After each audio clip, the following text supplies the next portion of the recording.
Okay, and we are live. ¿Qué tal, amigos? Stuart here from Spain Speaks with another live stream, 7:30 p.m. Spain mainland time, 6:30 p.m. here in Portugal, where I currently am. And today we're going to have a look at some of the main stories that have caught my attention in the press today in Spain. We'll also go into the comment section on previous videos and check out what is happening there. And we will also, in the second half of the live stream, go into the chat section and check out the activity there too. Now, the first thing I'm going to do is put the like icon on the screen. If you haven't hit the like icon yet, please do so. Just below the video, you will find it. And we'll see if we can get up to a decent tally of likes today over the course of the next 35 to 40 minutes, the duration of this live stream. Now, first piece of news today related to the job market and the employment situation in Spain. As we can see here, the labour market record in Spain in March. Labour market record in Spain in March with 206,410 new jobs created. None of the uncertainties besetting the economic situation, from inflation to financial turbulence, seem to be affecting the strength of the labour market, which last month recorded the highest level of job creation in March in the entire historical series. There were 206,410 new contributors, according to data published on Tuesday by the Ministry of Inclusion and Social Security. The increase in enrolments in average terms has occurred in all sectors, especially in the services sector, which has registered an increase of more than 176,000 contributors. Or in other words, people that pay into the social security system in this country. So good news there as far as jobs are concerned, more jobs being created, less people on the dole, and all looking good in an election year for the current government, which, as we know, hopes to be re-elected in national elections, perhaps at the end of the year. Nobody knows exactly when they're going to take place, but I think the current government is going to try to hold off until the end of the year in order to hold those elections. So good news when it comes to unemployment, as I said. Now, another article related to employment in Spain. As we know, employment has been Spain's biggest issue for the last few decades. And this article here from the Financial Times, as we can see here, how Spain has taken on the problem of precarious work. Europe's workers are famously well protected by rights and regulations, but the continent's dirty secret is that they don't extend to everyone. Countries such as France, Spain, Italy, and Portugal have long had insulated insiders who are hard to fire and insecure outsiders who churn from one temporary contract to the next. Inevitably, the young have been most likely to get stuck on the outside. 37% of the Eurozone's under-30s workers are on temporary contracts. But now Spain, the poster child for precarious work, is trying to put a stop to all that. And so far, its efforts look remarkably successful. Europe's insider-outsider labour markets date back to the reforms in the 1980s, 1990s and 2000s, which made it easier for employees to use flexible contracts, but kept strict protections for people in permanent jobs. Until last year, that is, when Spain's left-wing government set out to recover workers' rights without hurting business in a deal it thrashed out with employers and trade unions. The new rules, which began in 2022, aim to put a stop to the use of back-to-back temporary contracts and make new permanent jobs the rule rather than the exception. A new open-ended contract for intermittent work was introduced for employers in seasonal sectors, under which staff would remain linked to the company when the season ended and called back when demand resumed. Now, this is called in Spain fijo discontinuo, the name of the contract. As we saw there, it replaced temporary contracts. Basically, what it does is that people are still not working for maybe the time when the season is over. Let's say, for example, you're picking fruit, you're picking olives or strawberries somewhere in Spain, and the season comes to an end and you're laid off by the company. The company's obliged to hire you the next season round. That's the difference. Whereas before, people had no guarantee, let's say, but nowadays, as I said, with these new fijo discontinuos or permanent discontinuous contracts, the company's obliged to hire the same people year after year. So in some way, it gives stability. But of course, as we have seen, the opposition leader thinks that this is just a way to touch up the figures when it comes to unemployment. But time will tell exactly when it comes to this new contract. And the final piece of news, racing through the news today, is this one here. And anyone who's been in Spain at this time of the year, especially in some cities, will be familiar with the concept of the Torrija. And as we can see here, where to eat innovative torrijas in Madrid. A slice of bread soaked in milk with cinnamon and sugar, dipped in egg batter and fried in oil. This is, broadly speaking, a traditional torrija de leche. Many restaurants now serve it with a scoop of ice cream, almost always vanilla ice cream. But there are also those who defy culinary orthodoxy and dare to give a twist to a dish that is increasingly ceasing to be seasonal and becoming a permanent dessert on the menu. And here we have a couple of pictures and places that do offer a different twist to the traditional torrija. One here, Arroceria Balear in Madrid, which, as we can see there, served with maybe whipped cream or some ice cream. And another one here served with popcorn on top from a restaurant called the Omar. And if you're not familiar with the torrija, basically it's Spain's version of French toast, I think we call it in English. Very, very similar. A bit of a twist to it, as we saw there, with some of the ingredients, but prepared in a similar way, I believe. And if you are familiar with the torrija, let us know the best one that you have had in Spain in the chat section there to the right of the video. Yes, very, very tasty if you can get a good one. A bad experience if you get a bad one, in my opinion. Now we'll go into the comment section and check out what is happening in the comment section today. Comments that have been left on videos previously. And we can see this one here from 15-Minute Prisons. Portugal, the coldest seawater in the world. Now I'm currently in Portugal, and this comment related to the Atlantic Ocean that I walked around yesterday. And this person is right to some extent. The water here in Portugal is very, very cold. Not sure whether it's the coldest in the world, as 15-Minute would like to point out, coldest seawater in the world. But I would say that it's right up there. And you see people surfing, or people that, enter the water at this time of the year, fully wetsuited out. And also in summer, you need a wetsuit to keep warm in the water here if you plan to be in it for a long period of time. Quick dip, in and out. But compared to some other countries in Europe where the water is a little bit warmer, if you cross over to Spain to the Mediterranean, you get bath water-like temperatures there for water, and other places in the Med, of course. But here at Portugal, you do have to be brave to go for a swim. Another comment here from Debbie. I know I'm coming in late to the party, but something to consider about living on an island. We lived in Hawaii for 4 years, rough I know, and it's lovely, but you can get island fever if you don't get off it every now and again. Obviously, Debbie referring here to the Canary Islands, and the fact that I'm considering the Canary Islands as a possible future destination to live.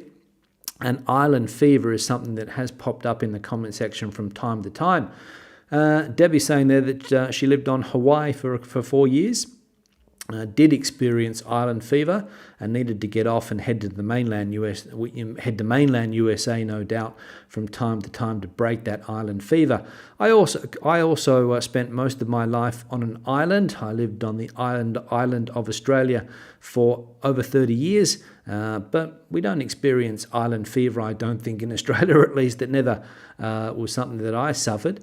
But I can imagine that if you live on a smaller island where you are limited as to how far you can travel, it could be an issue. But thanks, Debbie, for pointing that out. And it is something that I will keep in mind if I do one day move to a place like the Canaries.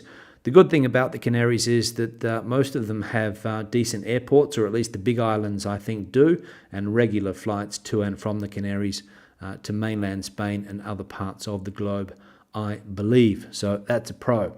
Another comment here from Shell. Fire here past week in Arboleas, Almeria. Pretty bad already, and had hardly any rain in this area so far.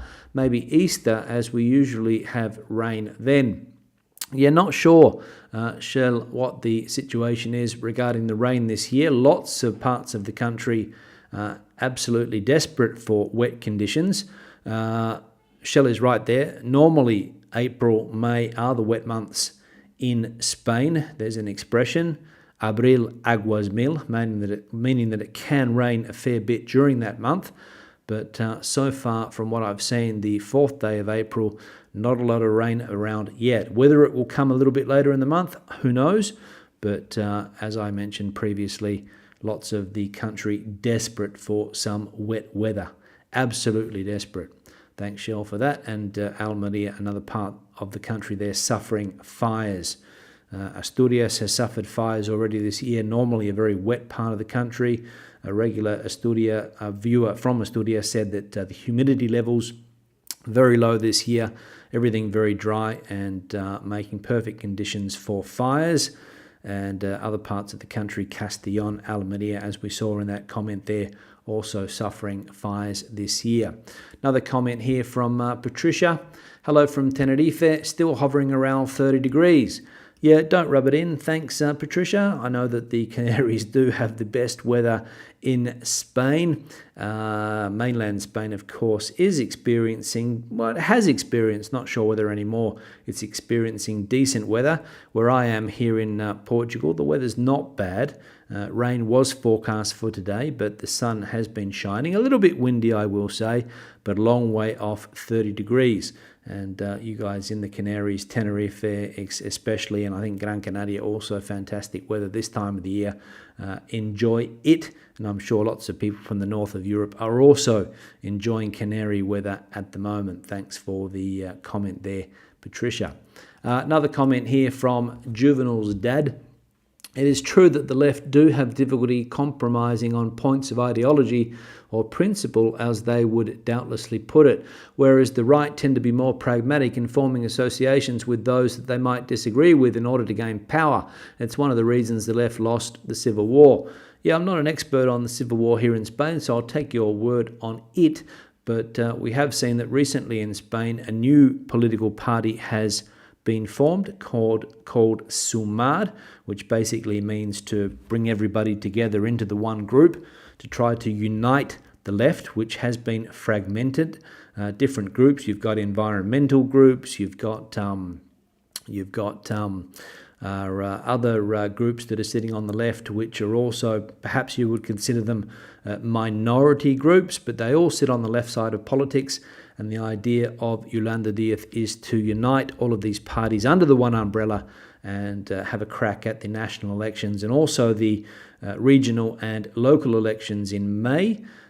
But unfortunately for Yolanda, one of the big players on the left here in Spain, the Podemos party, which was born, I think, in around 2014, I think, don't quote me on that exact figure, has been pretty prominent on the left there for the last 7-8 years, with Pablo Iglesias leading the party for a long time. Now his wife also very prominent, one of the ministers in the current government, and the leader of the party, a woman called Ione Belarra, unhappy that they haven't been included in this Sumar project, and they are always in the press saying that they are unhappy with Ms. Díaz and asking the question or proposing whether or not they can join forces with Sumar and create a more solid left-wing party. But some people say that Podemos's time is up. They are on the way down. They are not everyone's flavour of the month at the moment. And it seems that the Prime Minister of the country, Pedro Sánchez, believes that. And that's why he's betting on Yolanda Díaz rather than on the Podemos organisation. So time will tell if the Sumar group is successful or not. And another comment here from Lily. Because my husband and myself have high-stress jobs, we love to fish, not, however, deep-sea fishing. Do you need a fishing licence to fish in the rivers or streams in Portugal or Spain? And if you do, where would you get one? Now, I'm not an expert on fishing because I haven't thrown a fishing line in the water here for a long time. I did once or twice, but it was ocean fishing. So I'm not sure when it comes to rivers, but I'm fairly sure that to river fish in Spain, whether it's in a lake or a river, you do need a license. How do you get the license? Somebody'd have to comment on your comment saying that you need to talk to the Guardia Civil, and I think that would be the case if you're in a small village or town around the country. Go to your local Guardia Civil, ask them what you need to do, and if not, the local town hall, I'm sure we'll be able to put you in the right direction. But yes, you do need a fishing license, and a lot of people do get caught out not having the fishing license when the Seprona Guardia Civil, the Guardia Civil that are in charge of the environment in Spain, rock up on their motorcycles or their four-wheel drive and check to see whether you have a license or not. So yes, you do need a license. How you get one, not 100% sure, but I would suggest that you speak to the Guardia Civil, the civil guard, the police officers in green, or the town hall at the village or the closest village to where you plan to go fishing. That would be my suggestion, and I imagine that it is something to do with the autonomous communities in Spain at that level, but local government, I'm sure, will be able to help you out. But again, I'm sure that somebody in the chat section will have better information than me on this. Now, we're up to the 15-minute mark, going through things here quickly today. I'm just going to put the little like icon back on the screen here quickly and see if we can get a decent tally of likes today. 75 currently, so hit the like button if you haven't done so already. We'll see if you will be number 76, maybe number 77, or number 78 when it comes to the like button. Now, a cloud has just covered the sun, so it's getting a little bit dark here. So I'm going to see if I can just bring the brightness up a little bit here. There we go, just a little touch there before I go into the chat section. Now, no green screen again today, so I can't put viewer pics on the backdrop. But when I get back to Madrid, I certainly will. And of course, if you have a viewer pic, lots of you have sent them in recently, spainspeaks@gmail.com is the email address. Now, into the chat section I go. Let's see what's happening here. Not a lot of chat today. I've scrolled up fairly quickly. My voice is giving way here. I'll just clear it 1 minute. There we go. First one here from Alan, saying that on tenterhooks, will it be Spain? Will it be Portugal? This is the geopolitical issue of the moment. Not sure what Alan is talking about there. Maybe I'll see the rest of the thread. Alan also in the chat section, coming in from Southeast London, hoping everyone is well. Yes, I am today well, even though I have a bit of a frog in my throat currently, but I've tried to clear that out. Remy also coming in, evening to all. Remy with a Y, that is. Let's have a look here. Andrew also saying that it's the full day in the garden today. So looking good that the sun is out and amazing weather. Thanks for that one, Andrew. Barbara coming in from Playa Flamenca. Pleasant day there. 18 degrees Celsius or 18 or 19 degrees Celsius today. Casa Solana also coming in. Like number 1, apparently. Keep up the great work. Now, what do we got here? Question mark. All right, good. Thank you very much from that. Coming in from Almuñeca down there in Granada. What else we got going on here? Felipe coming in from Sussex. A sunny, pleasant evening currently. Processions are taking place in Malaga for Semana Santa. It's spectacular, but I'm quite happy to be away from it this year. Yeah, lots of noise with those processions normally, Philip, when they take place in some of the more religious cities in Spain. Andalusia, big on the processions, as we know. Zamora also big on the processions, but a little bit different, I think, in Zamora than in the south of the country. And other cities around the country, no doubt, other towns around the country, no doubt, having processions this week with the Easter celebrations. Thanks for that. What else we got going on? CH coming in from a sunny London. Mugga also coming in. From Ireland, I think. Is it Mugger, or are you back in Spain? Michael coming in from a cloudy and cool Torrijas, 16 degrees. So not the warm Easter that people were planning on, but 16 is nothing to be sneezed at, I don't think. Janet coming in from a sunny Oxford. Babs coming in from Wales. William was like number 9 today. Thanks for that, William, for hitting that like button. Ed's coming in from Barcelona. Lots of regular viewers. Janet saying that it's also Semana Santa in Sevilla. Espectacular is, it is, according to Janet. Yeah, it is one of the most famous Semana Santas in Spain, the Seville Semana Santa. People from all over the world visit to see it. Gigi coming in, number 24. Remy also coming in from Holland, 17 degrees there today. Rory coming in from Palma de Mallorca. Grant coming in from a sunny but cold Sierra up there in the north of Spain. Manuel also coming in, talking about the Fallas celebration last Sunday.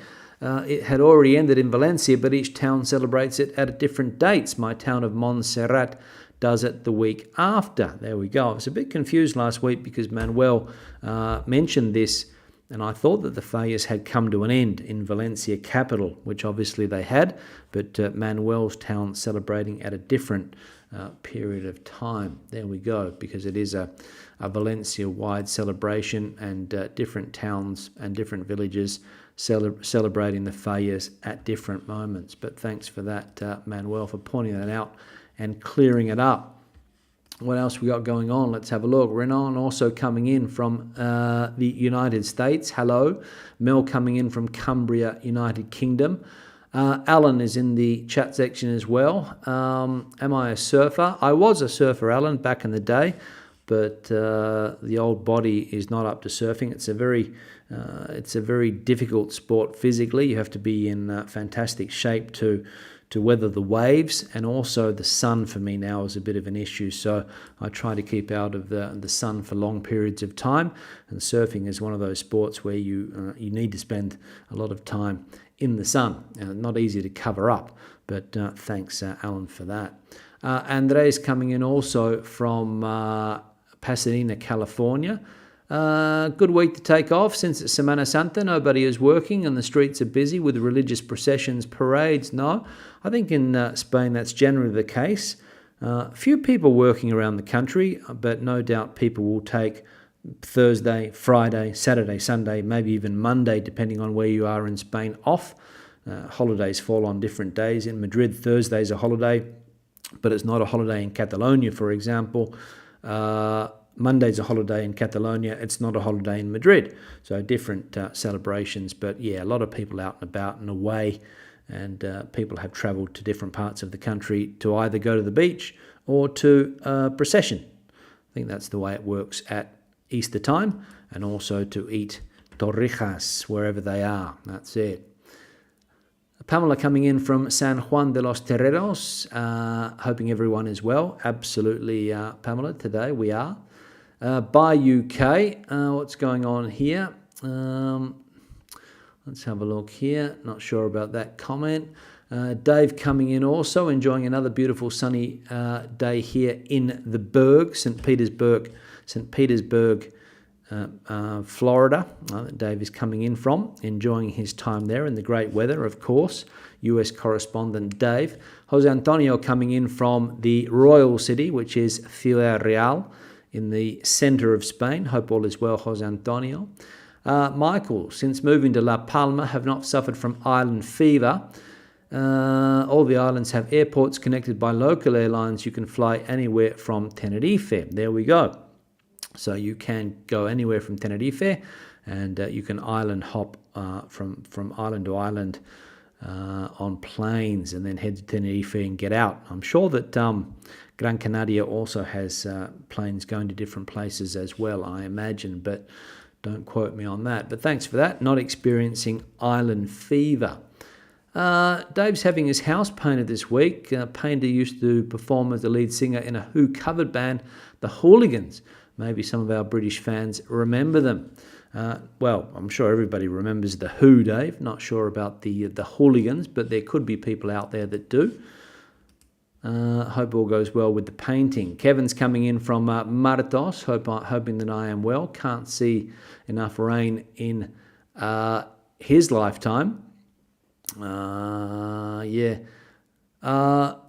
Unfortunately, we need the rain, Kevin. A lot of places that need the rain in order to dampen the ground and fill the dams and things like that. It has been a dry period of time. Catalonia especially suffering at the moment. What else we got going on here? Andrew's referring to By UK. Not sure what that comment was here. Here we go. Oh, yeah, criticising the format here. Somebody's told them to move on if they're not happy. Thanks for that, Andrew. Angela and Keenan coming in here, and John spending a week on the Costa Brava. Ed's always saying here, what about going out to the garden to see what's going on? What else we got going on? Let's have a look here quickly. It's interesting that people do come here and then leave a comment to criticise. I mean, is there nothing going on? Been doing this format for a long time now, and somebody today finally, after 3 or 4 years, decides to criticise it. Other people do the same thing, so obviously you're not really up to speed with what's going on. Lenny coming in from San Francisco. Kathy coming in from Missouri, United States. Lumpfish, like number 100, fantastic. John is watching myself and Trump's perp walk. You are much more interesting. I saw Mr. Trump's in a bit of strife at the moment for various reasons, and a lot of people there either protesting in favour or against Mr. Trump currently, which seems to be the the way things happen nowadays. If numbers are down, it's because the Trump circus is live worldwide news. Yeah, no doubt that is the case. Everybody's interested in what's happening with Mr. Trump at the moment, and I'm sure it is dominating. I saw there when he was leaving Florida, there were helicopters. It was like the O.J. Simpson chase all over again. Helicopters, and everybody very interesting to see what's going on. Patricia saying, Trump who? I'm sure some people would be saying that also, Patricia. Thanks for that. We saw a comment from Patricia before telling us how fantastic the weather down there is in the Canary Islands. What else got going on here? Philip coming in from Tennessee, United States. What else we got going on here? Heidi coming in from Barco de Avila, nice part of the country.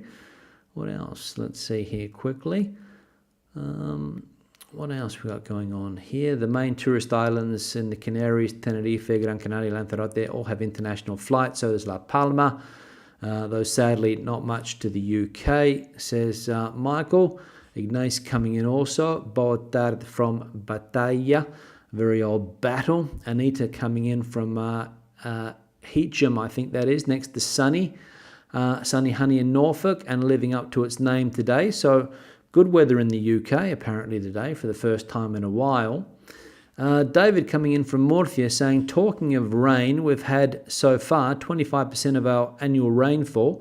I hope I'm not tempting Gota Fria. That's how you spell it. Yeah, I think that is how you spell it there, Gota Fria, when the torrential rains come down on those parts of the Mediterranean. Murcia in particular, Alicante also suffer from the Gota Fria, and you either get droughts or floods in that part of the world, as we know. Spybot, according to Davido, saying there, don't know what that's going on about. The Trump thing is a convenient distraction from what's going on, says Angela and John. Could be the case. Take people's attention off the real problems. Igor, coming in from St. Petersburg, Russia, not St. Petersburg, Florida. Still covered with snow there. Dave's wife is talking about moving to Tenerife. You have started a trend, he says. Well, I think your wife, Dave, if I'm not mistaken, has family connections on the island of Tenerife. And I could picture you in a pair of shorts all year round and a T-shirt walking around Tenerife. So it could be your destination, Dave. It could be. Andrew's also given a super chat here. Very generous, Andrew. Thank you very much. Have a drink on me. And thanks for the great broadcasts. As somebody mentioned, a bit difficult today coming up against the former US president, who's now, I think, been arrested for something. And it was also, views were down when other big events happen at this time of the evening. A lot of big events seem to be on. Everybody seems to go live with something. So thank you guys for tuning in. And I've also come to the end of the comments section. So it's going to be a short live stream today, unfortunately. Thank you very much for the super chat there, Andrew. I will have a drink on you. There's a couple of good bottles of wine on special here in Portugal at the moment. So with that, I could no doubt buy 3 bottles of this fantastic Portuguese wine. And Patricia's saying that they moved to Tenerife 22 years ago when it was easy. Post-Brexit, it's much harder, but not impossible. That is true. It is a lot harder for people outside the European Union currently, given those Brexit conditions, meaning that the UK is now a third country. But as Patricia points out, still not impossible. And now with the new digital nomad visa up and running, I'm sure that a lot of people are going to go down that path and come to Spain and work remotely if they meet the conditions. Dave's saying 6 months in Tenerife and 6 months in Florida. Yeah, so that'll be shorts and T-shirt all year round, Dave. You'll be able to throw your coats and scarves and gloves out. The last time I saw you in Madrid, I think you had a scarf around your neck and gloves on your hands. Get rid of those because you'll be living the tropical lifestyle. Now, on that note, I'm going to wrap the live stream up. We've come to the end of the news. The chat section's a little bit quiet today. Thank you very much for watching. Thank you very much for participating in the live stream through the chat section. I'll see you guys again on Thursday. We'll see what's happening in the news in Spain on Thursday. It will be the same style of video to that person that criticized me before. So basically just don't watch. On that note, hasta luego, hasta entonces, adios.